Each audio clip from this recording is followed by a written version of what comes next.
नमस्कार। Pension radio में आपका फिर एक बार स्वागत है। पेंशन का क्या मतलब होता है?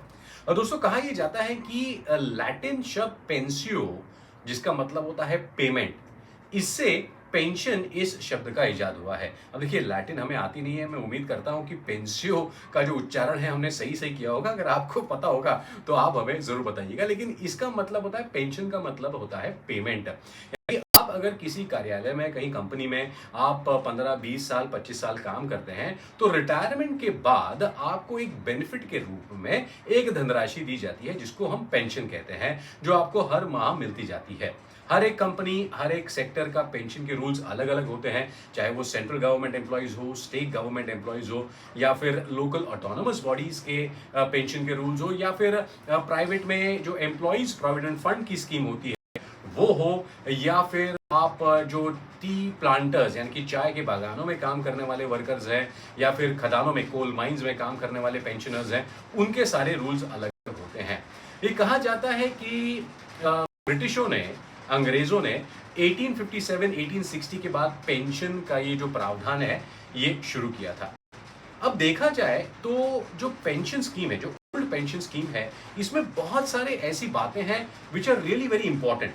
देखिए, एक समय के बाद आप, जैसे जैसे आपकी उम्र बढ़ती है, यू रियली कांट वर्क, आपके प्रोडक्टिव ईयर्स खत्म हो जाते हैं और एक समय के बाद आपको रिटायर होना पड़ता है, जो कि लाजमी है।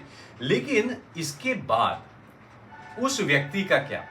उनको भी तो हमको ध्यान रखना है। एक सामाजिक हमारी जिम्मेदारी बनती है। उनके रोजमर्रा की जिंदगी या फिर उनके रोज के खर्चे जो है, एक मंथली उनको कुछ एक अमाउंट मिलनी चाहिए। साथ ही में हेल्थ रिलेटेड उनको सर्विसेज मिलनी चाहिए। तो देखा जाए तो पेंशन का कॉन्सेप्ट सामाजिक तौर पे बहुत बढ़िया है और ये जरूरी भी है। देखिए, वेस्टर्न कंट्रीज में आप सोशल सिक्योरिटी नंबर्स की बात करते हैं।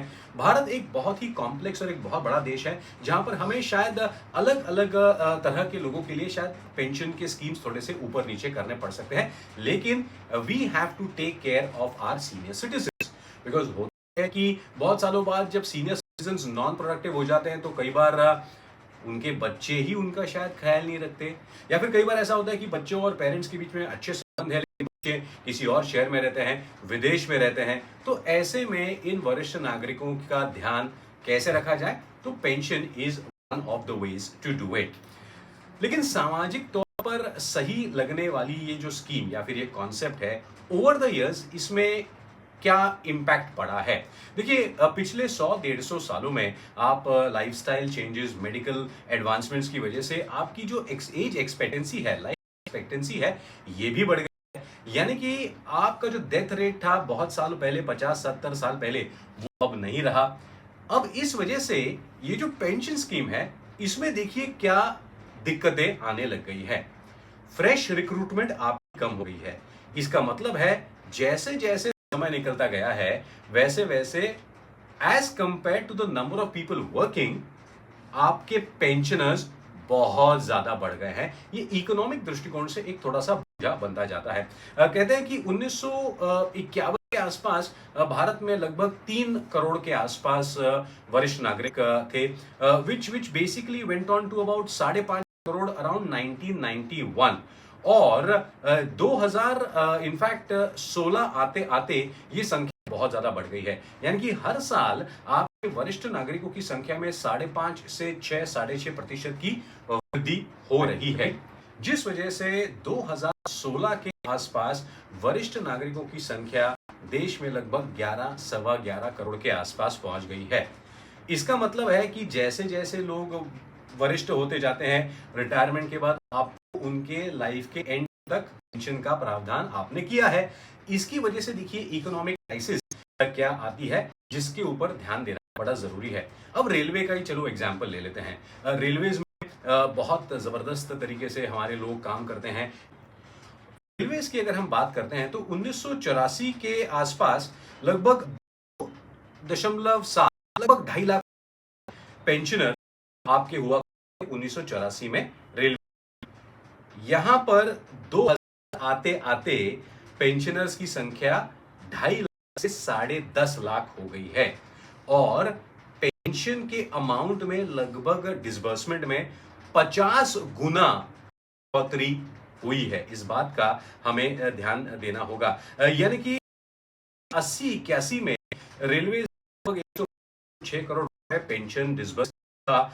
2000 आते-आते उन्होंने 5300 करोड़ रुपए तक लगभग पेंशन बाँटा है।